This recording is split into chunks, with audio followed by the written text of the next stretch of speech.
Happy Friday, America. Thank you for tuning in. That was the Fricashinas who brought us in there. That's the Happy Friday anthem. Get it stuck in your head. Put it on repeat. Put it on play every single Friday. I am so happy to be here. This is a new show on the Discussion Combustion Production Network here on YouTube, and what we do here at Happy Friday is we talk some news, we talk some banter, and then we also have some fun along the way while we bring positive energy to start off your Friday, America. So let's go, USA. I'm super excited to be here. I am joined by Kevin, the sonar sender, Batstone. Happy Friday, America. I'm so happy to be here. This is a fantastic show. I'm just super stoked. We've been quick turnaround from what you've seen in the past, but this is an exclusive YouTube program. You're only going to find it right here on the Discussion Combustion YouTube channel. Let's have some fun, Art. We are having fun. We're going to kick this one off with the most unhinged local headlines that we could find out there. This is fantastic. Yeah. Now this article, it had a ton in there. Obviously, there's 50. I grabbed 5 that I thought were really funny. Now, I do want to disclose that these are from all different times. Some are from like 7 years ago, so you might have seen some of these. To start this off, a guy who says God sends natural disasters to punish gays has his home destroyed in a natural disaster. Coming out of the gate strong with that one, Art, for sure. I didn't have a chance to read through all 50 of these, and one thing that the viewers should know is everything is going to be down in the show notes. Every article that we cover will be down in the show notes. But piggybacking off of this, in my home state, Art, here's another one from Manchester, New Hampshire. A man draws penises around potholes so the city will fix them. Brilliant. Yes, and he did it in white chalk. Well, I'm pretty sure it was more permanent, like probably paint. And he said, like, fix me. And It was like with these big fat shalongas. And so a woman accidentally joins a search party looking for herself. Ridiculous. So, there's a couple layers there. Like, first of all, to get lost, you have to have a lack of situational awareness. And then, don't you think the group is calling out your name? Like, wouldn't you think you would recognize the fact? I need to dig into this a little more because I want to know how this even happens. I mean, it's almost like did she do it to be funny? Did she do it to make a headline? How do you have a search party and you join it trying to find yourself? That's a good question. It just makes no sense. Who started the search party? Was it her? Yeah. What's going on here? And then how did she sneak into it without anybody that knew who she was, recognize her? So very bizarre. So some of these things, it's like, how true is this? How clickbaity was it? And then last one that we got here is Arizona psychic hit by car says he never saw it coming. I really think that we got to give credit to the writers of these articles because, like you say, clickbait, like all this is true. I think all of the information here is true, but the way it's written is brilliant, and I would certainly want to read this article. Yeah, it's fun. I mean, there was a ton of stuff to peruse through there. You could probably spend a good hour and a half just laughing with your coworkers over this one and sharing some of these article names. Another ridiculous article that happened this week that you found, Kev. Hit us with it. Well, I'll tell you this. It ain't easy being cheesy. All right? And there's some things that went down in Arkansas this week. Down there in Arkansas on Interstate 30, there was an entire tractor trailer full of nacho cheese, like the big tubs of nacho cheese. All right, this thing dumped over the entire highway. They had to shut it down.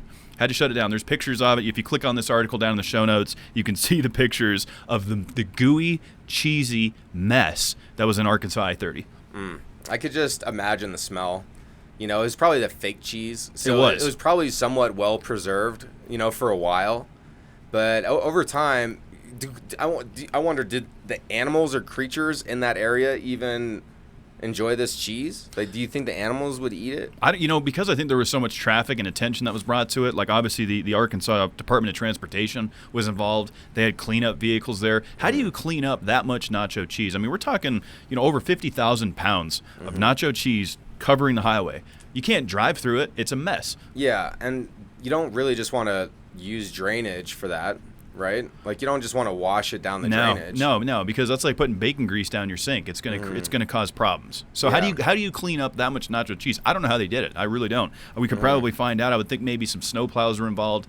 Maybe there has to be some sort of just like the Air Titans in NASCAR and stuff. Yep. Like there has to be something that like can is like a huge vacuum attachment that they could put on stuff to just suck stuff up. To suck it up. But do you think they bring big vacuum trucks out there to do that? I don't know. I feel like the nacho cheese would garble it up. Mm-hmm. I don't think it'd be no good. So, man, I don't know. If anyone down in Arkansas had to sit in that and you were wondering what was going on, well, it ain't easy being cheesy.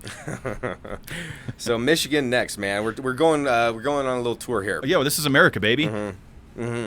Yes. So we have a Michigan woman. I found this article earlier in the week, Art, when we were writing this program, and this is just ridiculous. So a Michigan woman was charged with identity theft because she was posing as a nurse. Okay, and so basically what that looked like was she hijacked someone else's nursing ID and used their credentials with the state of Michigan to start doing hospice for an older gentleman that was living there. So essentially, she was pretending to play nurse, but found a way to take someone else's identity that was a registered nurse in the state of Michigan. Finally, she got caught. Now she's dealing with some big charges here. Yeah. So was she like in it for the money? Was she taking good care of this person that was in hospice? Like, how did they even do with their fake credentials? I wonder. I think it's probably somebody. Well, according to what this says, she never even attended any sort of nursing school of any kind, but wanted to be one. So just found a way to. It's kind of like when folks are stolen valor. Is that where you're going? That's one. Stolen valor is one. You have police officer impersonators. That's true. All of these things are crimes. Right? You can't do it. And it's no good. Yeah, don't do that. Don't do it. If you want something, and usually if you want something and it's worth it, it's not going to be easy to get. So get prepared to go in on the long, cold, hard road and get it done. That's how I feel about it. Yeah, no, I would agree with that, man. But curious to see what's going to come out of this. Just a bizarre story, I feel like. I don't understand what would come over somebody to want to do this. Yeah. Other than the fact that I think it comes down to an ego and just somebody wanting to play a character that they're not. Never became a nurse. Let me steal someone else's credentials and go do it. I'm glad she got caught. We'll see what the charges come down with. Yeah. Everything catches up in due time, man. We can't escape anything. This is true. And one thing that we definitely are not going to be escaping is an old discussion combustion segment. Ooh.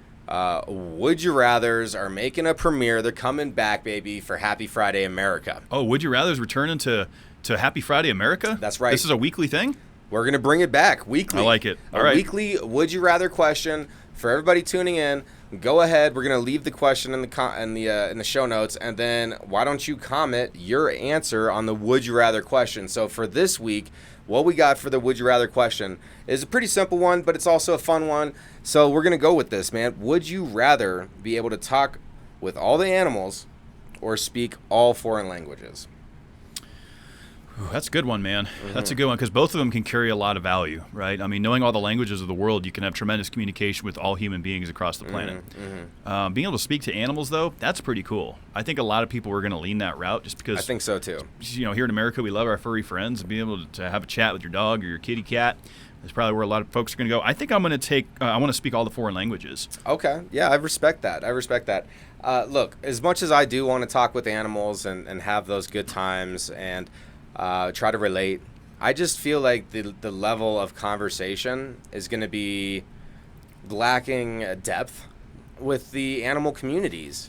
And I would much rather be able to communicate any language anywhere in the world. So yeah, we are unanimous on that. Viewers, what do you think? Which would you rather pick? Being able to talk to all animals or being able to know all foreign languages? You know what we could do too, Art, is over on our Twitter page, which is going to be Happy Fry USA on Twitter, is we can do a poll each week. Oh, okay, that's a good idea. And get a poll going that will represent these Would You Rathers. Yeah. Each week for Happy Friday America. So. I like that, and since we're kind of brainstorming here a little bit, like, yeah, this is a fresh show. This is new, so we are up to suggestions, and if there's some fun segments that anyone wants us to do or cover, we're all for it. If they don't come in, we're gonna come up with some fun creative stuff. But as any new IP or thing that people are working on, it's gonna evolve over time. So today's episode is a pilot, which is so much fun, and I'm curious to see how it evolves, man. So what we got next are the orcas in the Atlantic Ocean are evolving their the type of toys that they play with over there in Spain, I'll say. So I'm sure you've heard about this news. It's been going on since 2020, so it's been happening for a while that orca whales are teaching other whales, like the kid ones, how to ram boats, small sailboats and fishing vessels. And this is happening around Spain is what the article was saying. But instead of it being an act of aggression, which I think most people's intuition goes there first, like you're like, these orcas are aggressive against humans right now. What the scientists have kind of seen is that they're playing with these boats. Like they're not trying to actually take it down. I don't think any humans have been injured or hurt in any of these things. And orcas, if you know anything about them, they are extremely intelligent, and they do play with their food, and they do things like this, right? Yeah. Yeah, almost like a cat does a little bit, before it makes a kill, or even just playing with its toys. But I did find this to be a pretty interesting read. I mean, we know that orcas are incredible. I mean, it's the most powerful thing in the ocean, right? And let's not forget, they were there first. Yes. Our man-made boats that are on this water are in their domain, right? So, I like how, kind of at the end here, it's like, well, if we want this behavior to stop, then we need to take the boats out of that area. Yeah. And it's as simple as that. Like, you don't need to remove the orcas somewhere else. This is their waters. This is their territory. Correct. And this is what they're doing. So it's interesting, man. They're a very interesting creature. It's fantastic. It's one of my, if I had to pick a ocean spirit animal, courtesy of Arthur Rawe, you encouraged me on this one. Oh, do tell. Yeah, so obviously my, air, land, and sea, right? Okay. So my air is the bald eagle. My land it would be a lion, and then my sea is the orca whale. Nice. Yeah, man. Nice. I'll hit mine too. The orca is definitely my sea animal. I mean, come on, man. That's how I feel. I swim almost daily. And then my land is the tortoise. Slow, steady, and a methodical. World. Yeah, they say that you could build a world on the back of a tortoise and shit like that. And they live a long time. They do.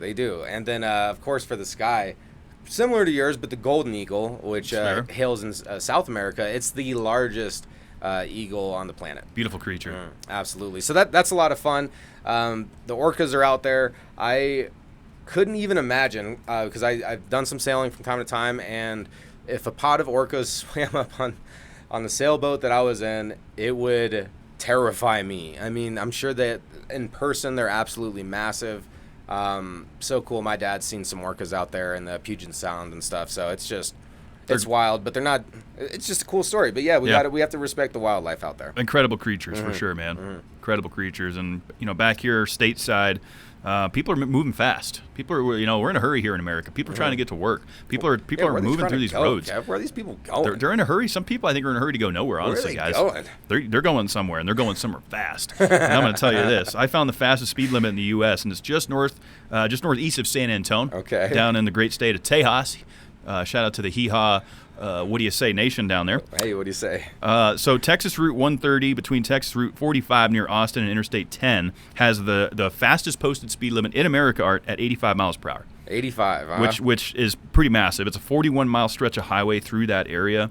Most of the posted speed limits down there are 75, which is also pretty common here in Colorado. I haven't seen anything north of 75 here in Colorado. I have seen speed limit at 80 in Nebraska, in Montana, and that was the former fastest highway speed. But 85, that's a pretty good amount of speed.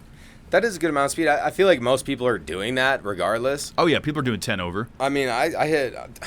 I'm not going to say it here. So, it's people are already going like 85 on here. What is the one with no speed limit in Germany? What is that one again? Oh, I forget. I know which one you're talking about. Autobahn. Yeah. The Autobahn. You can full send. There's no speed limit. And there was a time in the 90s, so anytime I did road trips as a kid, we had this like fun road trip trivia game that we'd play. Okay. And we'd play it every time, so I knew all the answers by the end of it. But at one time in the 90s, there was a stretch of highway in Montana that had no speed limit posted. It was like drive at your own risk, use your own responsibility and discretion, Yeah. And you give people that kind of freedom, man, we're going to start seeing some wrecks. We're going to start seeing things get out of hand. So 85, I think, is pretty quick, but I'm okay with it. 85 is reasonable. Like I was saying, a lot of people are doing that regardless. So what's 90? It all depends on the terrain, how flat it is. I'm sure all that went into how they came up with this decision. So that's pretty fast. But what also is increasing fast in Louisiana is what they are saying to be an endless amount of pigs. It's a pimigeddon. How do they say? I think it was pigdemic. A pigdemic, whatever you want to call it. Yeah, they're hogademic. Yeah, the hogademic.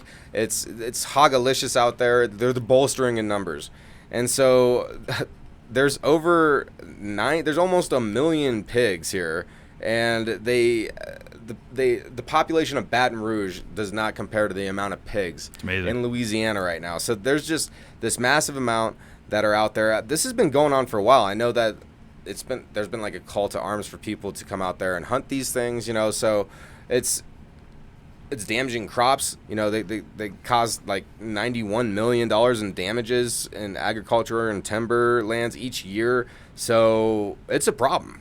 Yeah, it is a problem, man, for sure. And I've heard about this, even in parts like Arkansas and in that part of the country, a lot of folks would go down there to do hog hunting. Mm-hmm. So, our Raging Cajun friends from the South there in Louisiana are definitely dealing with this right now. And I don't really know what you do to regulate it. I mean, you can only hunt so many hogs. Have you ever been to a proper pig roast before? No. You never been to a pig roast? Where they do it in the ground? Well, so that's kind of the Hawaiian style where they bury the pig with the coals. Okay. But just even, where they lay the hog out. Obviously, they gut it, and it's kind of it's almost spatchcocked, if you will, as much as you can with a hog. And they kind of put it on a platform over a fire. It's real big down in the South. They love doing pig roasts. It's a lot of fun. It does sound fun. I mean, I don't know about hog though. I've never eaten hog. I've obviously had pig before, but it's very similar, of course. But the main thing that I've learned, because I used to hang out with this guy that was a hog hunter. Okay. And he told me, he says, you got to be careful because the males carry so much testosterone, of course, that some of that can contaminate the meat and actually make it no good. When you're doing hog hunting, you typically want to go for the females, which I found interesting. But and no tusks on the females. Is that how it goes? Is that how you can tell? I think so, and I'm sure somebody tuning in knows the answer to this better than we do. I'm not a hog expert by any stretch, but there's different ways to hunt these. They use dogs. Dogs is a good way to do hog hunting. Some people go old school and they take them down with a spear. Oh, so that's. Oh yeah, sneaking up on these things and jumping on their back and getting them right in the heart. Yeah, hog hunting is very primal. Oh, really? That kind of sounds like something that would be an experience. I would like to go. So you would go hog hunting? With somebody that knew what the hell they're doing. Well, yeah. You don't just throw yourself. I wouldn't out know there. what I'm doing. Yeah, you'll end up getting bit by a rattlesnake or something else. That hog can mess you up. Yeah, those tusks, they'll gore you. They're very aggressive and they're going to be protective. So. I don't know what to tell the folks of the Louisiana area what those guys should do. I mean, that's a lot of hogs, bro. I don't know what they do to regulate that. Well, imagine the amount of noise that's coming from that hog herd. Okay, a lot of noise. That would be episode title right there, hog herd. A hog herd. Fucking. All right, so woman blasts a world record breaking 107 decibel burp. So Kevin, you found this. You played the video. It was hilarious. Yeah. So for anyone that knows me from my other shows, I do like grotesque things at times, and I also like world records.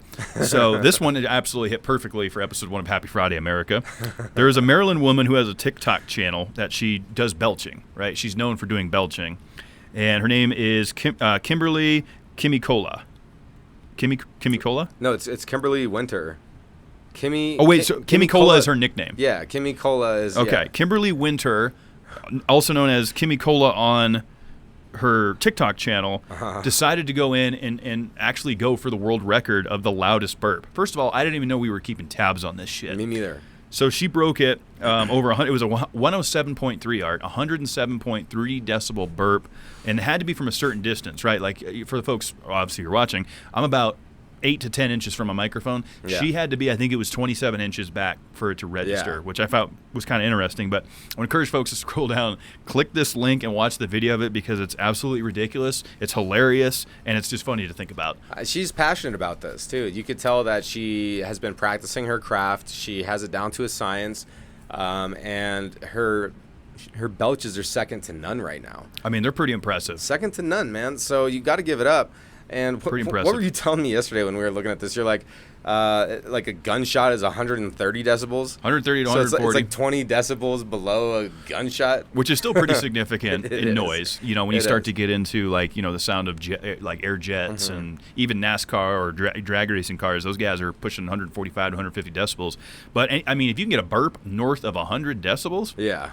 Shout out to Kimmy Cola there on TikTok. That's pretty cool stuff. No, that's pretty funny. What a fun show this has been so far, man. I'm really enjoying the quick pace here. Happy Friday, America. Thanks, everybody, for tuning in, staying with us, giving us some support here. And we're going to keep funny stuff coming your way, ridiculous things. So one thing that's kind of sad, though, but somebody that was a great comic, a huge inspiration for me growing. Well, you know, we all knew who Pee Wee Herman was, in the house and the talking chair and all that. How iconic. R.I.P. Yeah, man. We got to definitely give an abode. Is that the right word? Pay tribute, abode to Paul Reubens. Give a nod. Give a nod. Yep. Pay abode. I don't know if that's. I say ridiculous things on this program, America, and you're just gonna have to bear with me on that. But Paul Reubens grew up with a man, Pee Wee Herman's Big Adventure. Did incredible things, brought so much joy and entertainment into the world. And what was interesting about this art was, we found out he passed away. Everyone's like, well, what was the cause? Well, apparently he had been dealing with cancer, and then folks got mad that he didn't go public with it. And I guess that recently, before he passed, he actually did come out and apologizing for the fact that he didn't let people know what he was dealing with. And it's like, the man's dealing with something. Yeah. He didn't owe you anything. No. This is his life. He lived an incredible life, and he didn't. This happens. Some people don't like the world to know what they're dealing with, and that's okay. It is okay, right? And the privacy should be respected. I think so. But Paul Reubens, man, fantastic actor. Obviously, I loved him in Blow. Right? Blow came out in 2001 with Johnny Depp. Fantastic. It's a true story. He played Derek for real in that movie. I kind of forget that he was in that because it was such a different type of role. Very different type of role. And let's not forget, obviously we remember Paul Reubens got busted for doing masturbation in an adult movie theater. Yeah, I do remember that. And that kind of it tarnished his reputation a little bit, right? But it didn't take away what Pee Wee Herman did. And you know what? For the people that had a problem about that, I would advise you to find something else to bitch about. It was just a really good movie. It is what it is. It doesn't make him a bad fella. It doesn't change what he did with Pee Wee Herman. So then he resurfaces in this movie Blow in the early 2000s as Derek for real after all the the scandal and all that stuff happened. So I think that's also where he rebranded a little bit. I loved him in that movie though. Yeah, it's a struggle out there. Everybody's dealing with their own things, and he made an impact. I mean, I feel like I'm gonna say the same thing I always say whenever people pass and they leave a legacy behind. They did fulfilling things in their life, and you got to give them kudos for chasing their dreams. And when you're doing big things, you're under more speculation. So it's like everyone can go speculate as much as they want and this and that. Respect is due. R.I.P. Yeah, no, for sure, man. R.I.P. Paul Reubens, to the family, to everyone. Solid, absolutely solid actor. So, that's some of the things that we're going to do around here on Happy Friday America. It's kind of a lightning round. We're going to probably target 8 to 10, topics a week with our Would You Rather segment included, and then fun stuff to do. We just want to keep it fun, America. The weekend's starting off. Everyone's hopefully has a half day today on a Friday, and you're getting ready to start the weekend off right. And you're going to want to do some fun things this weekend. What's going on? Definitely going to want to do some fun things. Look, if you're in Chicago, you probably already know about this. Lollapalooza, baby. Go check it out. Huge, huge music festival and event. Everybody knows Lollapalooza. That's in Chicago this weekend. Yeah, that's a big music festival, man. My co-host from Mash the Gas, Jeff Davis, has attended that a few times just because of his love for music. But look, there's a lot of music fans out there. I'll tell you right now, T-Swizzle, Miss Taylor Swift, she played Denver, Colorado here a couple weeks ago. She is out at SoFi Stadium just outside of Los Angeles in California, and she's on pace right now to break the record for the most grossing tour series of all time. I guarantee you she's going to do it. She's going to do it. So for all our friends out in California, go see T-Swizzle this weekend. Yeah, I mean, I don't know if you could just, get the tickets at this point. Like you're gonna pay 4x the price. I know some people who are looking at some stuff and they're like looking at November tickets, and then they realize, no, that's actually for 2024. It's not even for this year. And it's probably already getting sold out. So that's incredible. Congratulations to the success you're seeing, Taylor. We can't wait to talk to you soon. Out in Philadelphia, we got Outlaw Music Festival. All the PA people, get out there. Go kick up some dust, people. That's what I'm saying. Philadelphia is a fun town, man. The city of brotherly love. I had the privilege to work out there for about 6 weeks. Fun town, great vibes, good cheesesteak sandwiches, and they love their music out there, man. Which city doesn't? So go check out the Outlaw Music Festival. For the folks that don't know me, I'm a huge NASCAR fan. I host Mash the Gas every Monday night. NASCAR is in Brooklyn, Michigan this weekend for the Firekeepers Casino 400. It's going to be a fantastic race. I'm looking forward to that. Wow, Kev, you sounded really professional when you said that. It's almost like you got a whole show called Mash the Gas podcast on that one. Yeah, tune in Monday nights, everywhere you download podcasts, not here on YouTube. That's fantastic. So to kind of keep along with the theme that we had on Discussion Combustion, we were talking Fan Expo, we were talking Comic-Con. Comic-Con is in Boston, and so definitely go check that out. what's so fun about these events is all the cool cosplay that everybody wears. The energy's awesome. Everyone's complimenting each other's like cool outfits and stuff. It's so much fun. I know you've been to the San Diego one before, Kev. Yeah, I did go to Comic-Con San Diego, which we learned on Discussion Combustion last night that term Comic-Con has been coined as that's what it is now. Like San Diego owns those rights, so it is Fan Expo Boston. But we just know it as Comic-Con. So for all my friends back home from the New England area, definitely go check it out, man. It's just a good time, and that's a fun city too, Art. Boston. For all my Boston peeps. I've never been, but I want to check it out. And one thing I want to continue to do is say what's up to America, and we're so happy to be here with you. And Kev, I brought it in. How about you close us out on this one, man? Yeah, I'll shut it down, man. I just want to thank everyone that subscribes to us on the Discussion Combustion YouTube channel. That's where you'll find the Discussion Combustion podcast. And Happy Friday, America, right here every Friday. When you wake up, you're starting your weekend out with us. So now we got to get down to the business. Social media. We know social media is so important, guys. So you're going to follow us at Happy Friday USA on Instagram and Twitter. Okay, so that's at Happy Friday USA. Twitter's a little bit different. It's going to be at Happy Fry USA. And all that will be down in the show notes, of course, to make it real easy for you to get in touch with us. Send us an email, guys, at happyfridayamerica@gmail.com. Once again, that's happyfridayamerica@gmail.com. If you want to get in touch with us, if you want to send us a segment idea, if you just want to have some fun and banter with us, those are the best ways you can get in touch with us. Again, all of that will be included in the show notes. You can count on Arthur and myself every Friday to be here, hanging out with you, America. The Fricashinas will bring us in, and they will bring us out every single week. Enjoy your weekend, America. Let's go.